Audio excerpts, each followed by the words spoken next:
Une présentation de M. Jean-Robert Haddad, de K2 Géospatial. Diplômé en génie informatique de l'Université du Québec à Chicoutimi depuis 1995, il a débuté sa carrière en 1994 comme programmeur analyste. Après s'être fait connaître du milieu de l'informatique, il poursuit sa carrière à titre d'ingénieur en automatisation industrielle pour la compagnie STAS Limité, considéré comme un chef de file dans le domaine des automatisations industrielles.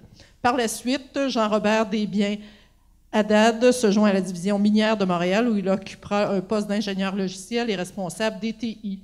Avec une solide expérience en développement de logiciels et avec une spécialisation dans la programmation du langage Java, il se joint à l'équipe K2 Géospatial en 1997 où il occupe d'abord le poste de directeur et depuis 2002 celui de vice-président technologie. À ce titre, Jean-Robert Haddad a dirigé le développement de GMAP et a piloté l'ensemble des projets de développement au sein de l'organisation. La parole est à vous. Merci beaucoup. Il est compliqué mon nom, hein? Je le sais. Je suis pogné avec. Alors, merci d'être là tout le monde. Je vais aujourd'hui vous parler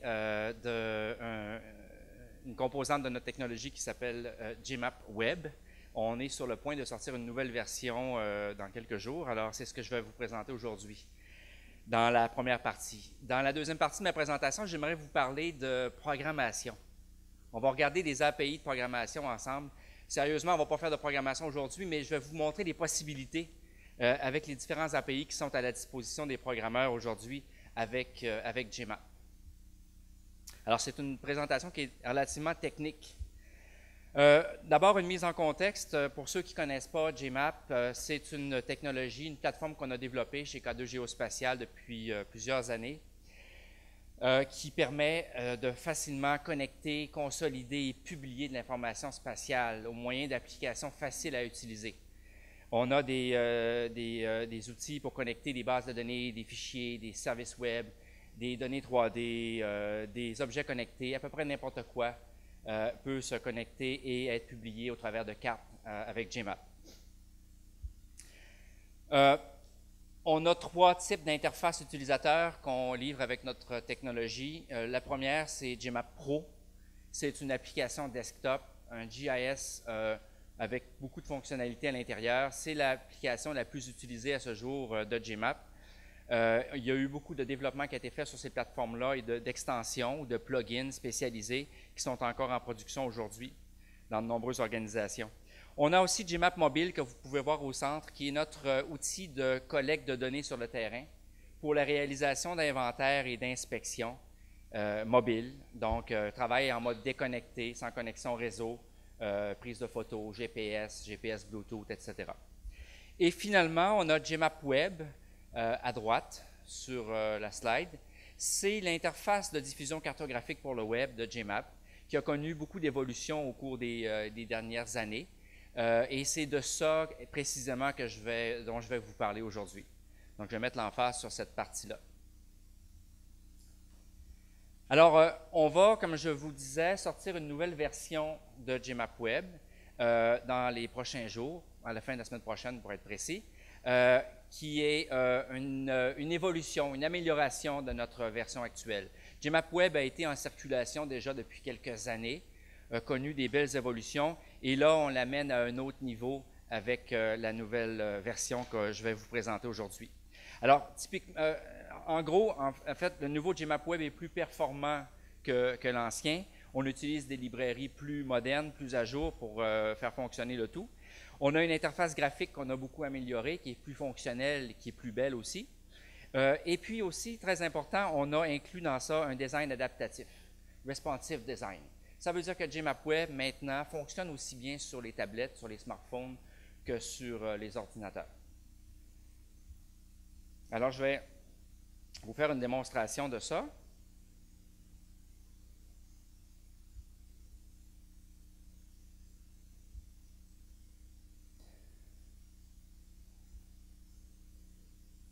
Alors, voici,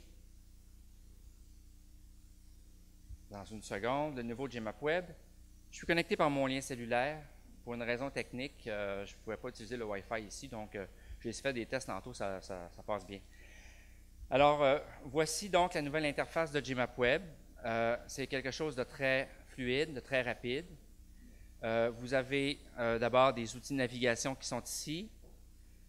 Vous avez la barre latérale des couches ici qu'on a grandement améliorée, qui vous permet de voir non seulement les couches, mais aussi la structure, la hiérarchie qui est présentée, qui est disponible.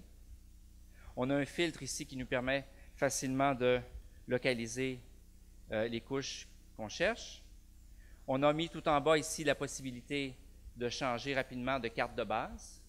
Donc, que ce soit des cartes de base de vos données géomatiques à vous, gérées par Gmap, ou alors de services cartographiques publics à travers WMS ou Google Maps ou Bing, par exemple. C'est très facile de basculer comme ça d'une carte de base à l'autre. Ce volet-là latéral, vous pouvez maintenant le bloquer là, pour plus qu'il s'en aille. Alors, vous pouvez travailler maintenant dans la partie cartographique de droite et garder toujours en vue vos différentes couches d'information. Donc, je fais venir quelques couches supplémentaires. Vous voyez, la vitesse est intéressante. Alors, toutes les données, les 150 couches qui sont servies présentement sont servies par Gmap Server sur notre serveur de démonstration.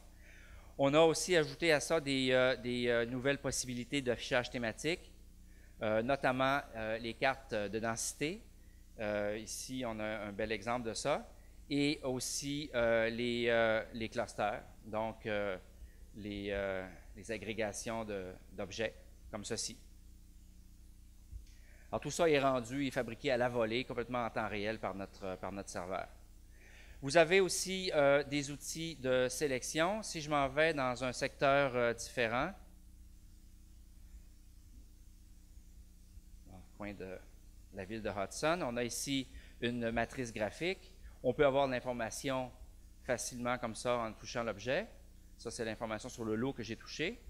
Si je voulais sélectionner une partie des lots, juste avant une carte thématique du même secteur, alors si je veux rendre cette couche-là sélectionnable, je peux le faire. Et avec mes différentes possibilités d'outils de sélection,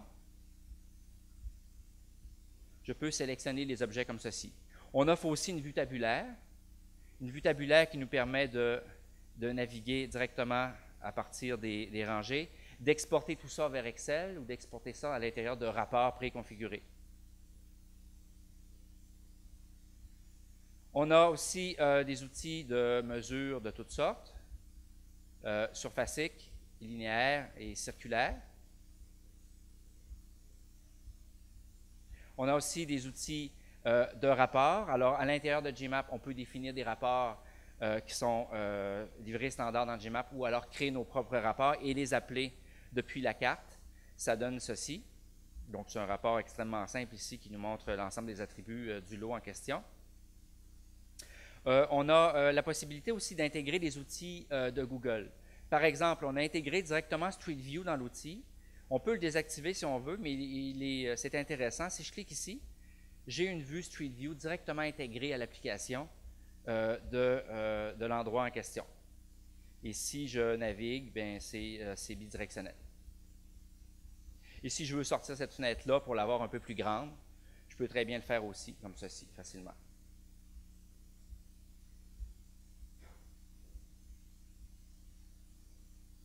Alors voilà pour ça. On a intégré aussi des fonctions de recherche de parcours, des fonctions de redlining. Donc on peut, avec certaines palettes d'outils, choix de couleurs, choix de traits, faire du redlining comme ceci. Et si on veut, on peut imprimer tout ça à l'aide d'un bel outil de mise en page qui nous permet de rentrer un certain nombre de paramètres, de choisir format de papier, orientation et quelques autres options pour créer un document PDF qu'on peut sauvegarder et imprimer.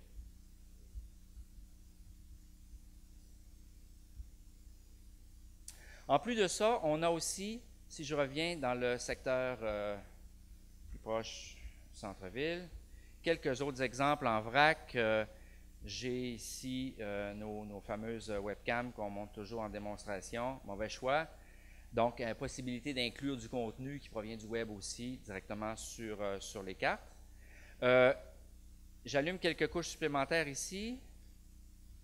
On voit des bancs de fontaine, des passages à niveau et des arbres. C'est des couches pour lesquelles j'ai les permissions de faire de l'édition. Donc, si j'ai été, par l'administrateur de système, j'ai été autorisé à modifier le contenu de certaines couches, bien, je peux le faire directement à l'intérieur de Gmap Web. Par exemple, si je veux rendre éditables les passages à niveau et saisir des passages à niveau, j'ai une palette d'outils d'édition qui s'ajoute ici et je peux créer un passage à niveau à cet endroit-là et remplir mon formulaire qui a été designé directement dans nos outils à nous, sans programmation. Donc, je remplis les différents champs. Et puis, voilà, je sauvegarde. Et j'ai un nouveau passage à niveau qui est ici, qui est enregistré live dans une base de données, SQL Server, Oracle, n'importe quoi, qui est supporté par Gmap, côté serveur. Et je peux de la même manière dessiner, éditer ici, dans ce cas-là, un polygone. Alors, je peux prendre, c'est ma couche de stationnement que j'utilise en démonstration, que je peux déplacer, modifier, ou alors aussi simplement rouvrir le formulaire pour aller changer ses attributs. Alors, pour toutes ces fonctions-là, je dois être autorisé spécialement comme utilisateur pour ces permissions-là, pour faire ce genre de travail-là. Donc, les fonctions d'édition sont là. Les mêmes fonctions d'édition qu'on retrouvait dans Gmap Pro et qu'on a dans Gmap Mobile aussi sont disponibles maintenant dans Gmap Web sur les couches qui ont été rendues éditables. Alors, si je veux arrêter l'édition, j'arrête simplement mon petit crayon ici, et puis voilà. On a accès aussi aux outils de recherche, les mêmes outils de recherche qu'on a dans les autres applications, avec les mêmes formulaires aussi. Donc, si je cherche toutes les propriétés de la rue Belle-Rive, et là, vous voyez que mon formulaire contient beaucoup de champs que je pourrais utiliser aussi pour préciser ma recherche. Le résultat est présenté comme ceci. Encore une fois, exportation, téléchargement vers Excel, c'est super rapide. Et puis, ça donne ceci. Donc, les recherches sont là. Je vous ai tout montré, je pense. On a aussi des couches qui sont dynamiques. Donc, on peut utiliser ça pour faire du suivi véhiculaire de façon extrêmement simple sur le web. On peut avoir des couches qui se rafraîchissent à intervalles réguliers. Ça, c'est inclus aussi. Donc, voilà, c'est un bref survol de Gmap Web, la nouvelle version, qui va être disponible sous peu. Maintenant, je vais vous parler un petit peu des API qui sont derrière tout ça, pour vous montrer les possibilités de développement avec Gmap et ces API-là. Premièrement,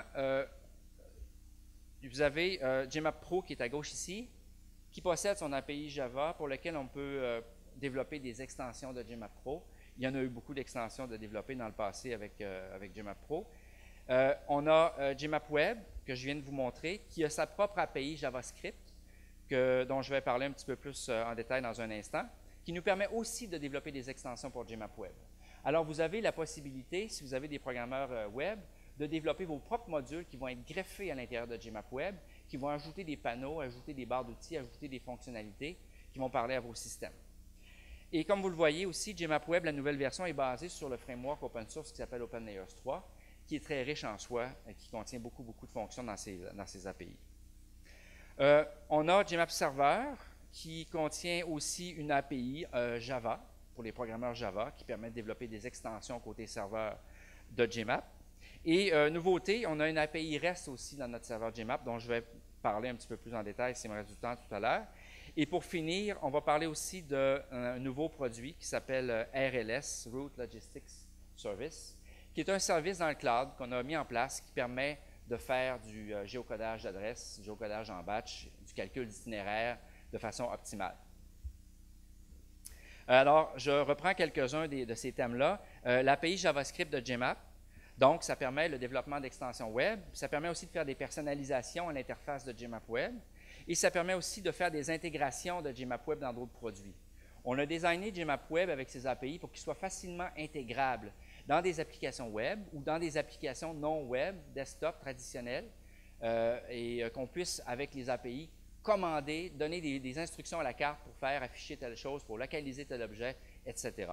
Et ça se fait grâce à l'API de JavaScript de Gmap Web. Ça ressemble à ça, l'API. Si on ne rentre pas dans le détail aujourd'hui, c'est très technique, mais je veux simplement vous montrer que c'est... Si je peux avoir accès à ma souris. Voilà. Alors, c'est là. Il y a un ensemble de fonctions qui permettent de faire des sélections, de faire des filtrages sur la carte, de localiser des objets, tout ça par programmation. Toujours au sujet de l'API JavaScript de Gmap Web 6.5, je le disais un peu plus tôt, c'est basé sur OpenEOS 3, qui est très moderne, qui est très riche en termes d'API et qui est très évolutif. On a des fonctions donc d'ajout de boutons, de fenêtres, de sélection, de filtrage, de zoom, etc. Je vous fais une démonstration. Je vais vous fabriquer une extension live devant vous en 2 minutes. Je vais vous montrer comment ça fonctionne. Alors, on a un SDK. Le SDK, il est gratuit. Vous pouvez le télécharger. Vous n'avez théoriquement pas besoin de licence de Gmap pour l'utiliser, mais évidemment, pour tester vos affaires, vous aurez besoin d'une licence de Gmap. Alors, avec notre SDK, on a des scripts qui permettent facilement de bâtir des extensions modèles de base. Ce que je vais faire en ce moment, je viens de compiler une extension JavaScript pour Gmap que j'avais programmé un petit peu d'avance. Je vais simplement la prendre et la déployer sur mon environnement Gmap. Je la copie ici. Elle était déjà là, mais ce n'est pas grave, je la remplace. Et puis voilà, j'ai mon extension est déployée dans mon serveur. Quand je vais maintenant dans mon serveur Gmap, où j'ai installé mon extension, j'ai ceci. Je vais vite parce que le temps file. Je m'en vais dans mon déploiement d'application. J'ai déjà préparé une application avec le nouveau modèle de Gmap Web 6.5. Je vais simplement repasser à travers les paramètres. Je ne vais rien toucher à ma configuration, mais je vais cette fois-ci cocher mon extension. La nouvelle extension que je viens de construire, je veux l'inclure dans mon application. Puis je vais lancer mon application, puis on va voir ce que ça donne.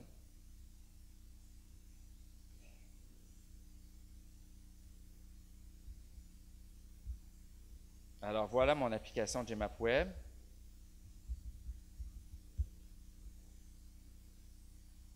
Qui me montre la carte du monde et qui me dit, voilà, Hello AGMQ, et qui va me faire une sélection d'objets par programmation de la ville de Québec et de Montréal et zoomer dessus automatiquement. Donc, on voit Québec ici, on voit Montréal ici. Donc, tout ça se fait avec quelques petites lignes de code en JavaScript. C'est extrêmement simple. Donc, notre SDK, il est vraiment fait pour vous expliquer et vous donner des outils sur comment développer vos propres extensions pour Gmap Web. L'autre point dont je voulais vous parler au niveau des API, c'est le service REST de Gmap Server. Pour ceux qui ne le savent pas, un service REST, c'est une espèce de norme d'API qu'on peut appeler à travers les protocoles du web en faisant des requêtes HTTP standards qui peut donc être appelé à partir de n'importe quel autre système, n'importe quel langage de programmation qui est complètement indépendante du type de langage de programmation. Donc, une API, un logiciel quelconque peut très bien appeler l'API du service REST de Gmap facilement et toutes les données sont échangées en format JSON, qui est aussi un format neutre, un peu à la façon XML, donc un format neutre textuel qui peut être décodé par n'importe quel type d'application. Alors, le but de cette API REST-là de Gmap, c'est de permettre à d'autres systèmes que les applications de Gmap, qui sont à droite ici, voilà, ça c'est des applications de Gmap, c'est de permettre aux autres systèmes externes à Gmap, comme des applications mobiles citoyens par exemple, ou des applications bureautiques, ou des applications, des processus sur un serveur, de faire appel à l'API de Gmap, à l'API REST de Gmap Server, et d'obtenir des données spatiales, d'obtenir vos données spatiales. Peu importe dans quel format ils sont à l'origine, dans quelle base de données ils sont stockés, de leur localisation physique, à travers l'API REST de Gmap, on est capable de les extraire facilement. Alors, ça permet l'API, donc l'accès aux données pour des apps externes, l'ouverture de sessions, la liste des projets, la liste des couches, l'extraction de données avec des filtres spatiaux, des filtres SQL, etc. Lorsqu'on accède à une API REST, on a accès à une documentation souvent qui est directement à travers le service. Donc, je vous montre ce que ça donne dans le cas de l'API REST de Gmap Server. Alors, c'est une documentation comme ça qui liste les différents services qui sont disponibles. Et puis, on peut même essayer le service à travers cette API, à travers cette documentation-là. Par exemple, ici, je pourrais moi très bien lancer l'ouverture d'une session Gmap à partir de mon API REST. Je peux copier ici des paramètres d'exemple. Et puis, je vais mettre démo, ce qui devrait m'ouvrir une session. En programmation sur le web, on sait qu'un statut 201, ça veut dire qu'une ressource a été créée. Donc, ma session a bien été ouverte. Et grâce à ça, je peux, selon mes permissions, moi, aller lister l'ensemble des projets qui existent sur le serveur, voir leurs caractéristiques, leur étendue géographique, leur projection cartographique. Et pour un projet, je suis capable d'aller voir, par exemple, la liste des couches. Donc, j'ai remarqué que c'était le projet numéro 5. Et j'ai la liste des 150 couches de mon projet numéro 5. Par exemple, ici, Forest, OSM, avec quelques caractéristiques de ma couche. Et si je voulais aller un peu plus loin, je pourrais même faire une extraction d'éléments cartographiques. Je ne verrai pas de carte apparaître. On va avoir du code qui représente mes éléments.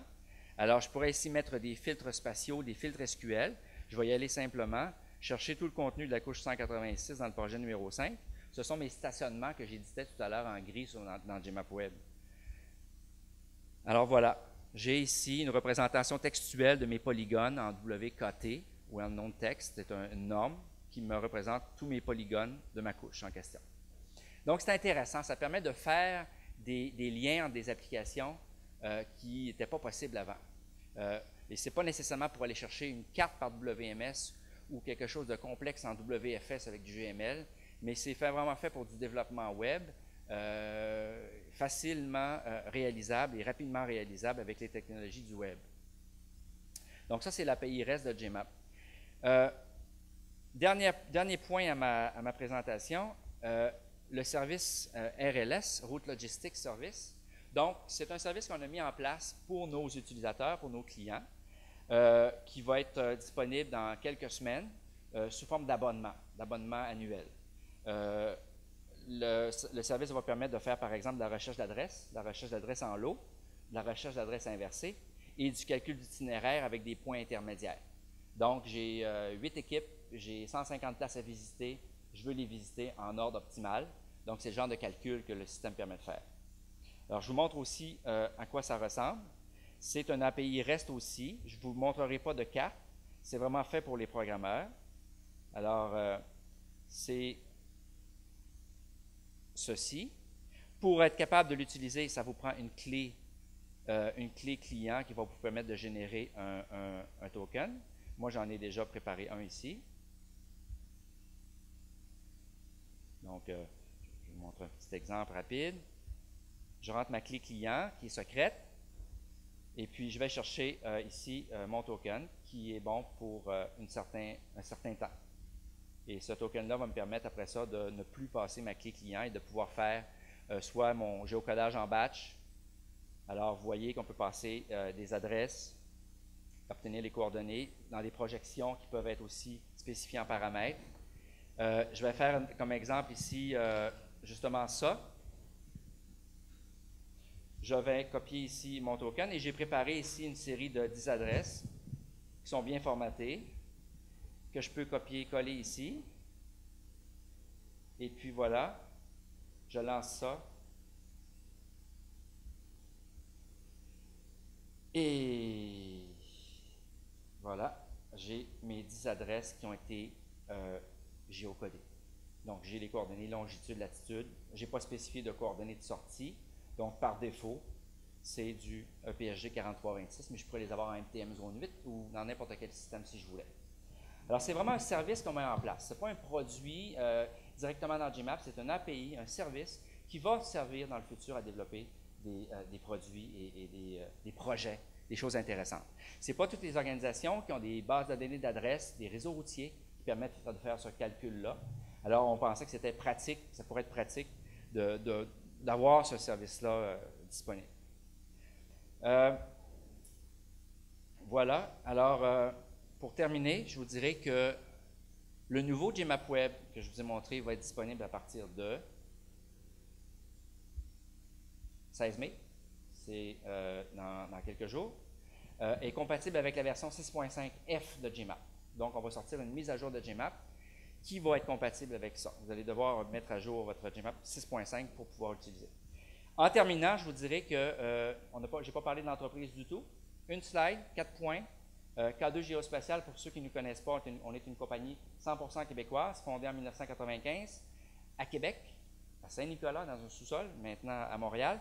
On a des bureaux à Montréal, à Boston et à Santiago, au Chili. On est 100% propriétaire et développeur de la technologie Gmap, qui est utilisée parmi 450 organisations en Europe, en Amérique du Nord et puis en Amérique du Sud. Voilà, merci. Merci. Oui, je voulais juste savoir, dans les exemples de routing, c'est quoi le réseau de vitesse que vous utilisez? C'est quoi la source, l'assise pour faire tout ça? C'est notre secret. Derrière ça, c'est Google Maps présentement qui fait le calcul. On a une entente avec Google Maps qui nous permet de revendre à petit prix l'utilisation du service, parce que c'est un prix qui est un peu prohibitif pour plusieurs organisations, normalement les licences. Et on a l'autorisation de bâtir devant ça notre propre API et de revendre en morceaux plus accessibles. Donc, c'est les données de Google présentement. Dans le futur, il n'est pas dit qu'on ne changera pas de fournisseur de services, mais notre API à nous est indépendante de celle de Google Maps. Merci. Deux petites questions. Le résultat que vous avez sorti n'est pas en GeoJSON. Est-ce qu'il pourrait être en GeoJSON à la place d'être en... Oui, Rayat, c'est la prochaine étape. C'est ce qui est prévu de faire. C'est en WKT pour l'instant. Ouais. GeoJSON est sur la table à dessin pour la version 7.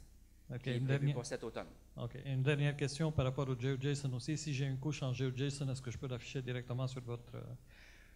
Oui, d'abord, on peut la lire à partir de Gmap. À partir de Gmap, on peut lire le fichier GeoJSON et la gérer comme ça, comme une couche, une data source de Gmap Server. Mais avec l'API d'OpenLayers, on pourrait aussi la loader directement avec OpenLayers directement par OpenLayers par-dessus les cartes. Donc, je pourrais appeler l'API d'OpenLayers avec un Oui, tout à fait. On encourage les gens. On ne va pas refaire OpenLayers parce qu'il est déjà très riche et très bon. On complémente, on développe les fonctions qui sont propres à Gmap, dont on a besoin. Et pour le reste, on dit utiliser l'API d'OpenLayers. Fonctionne super bien. Je voulais juste vous montrer rapidement, j'ai oublié ceci. Gmap Web sur téléphone va s'adapter. Il va y avoir une interface plus mobile comme ceci. Alors, c'est la même application web, mais avec un look beaucoup plus mobile.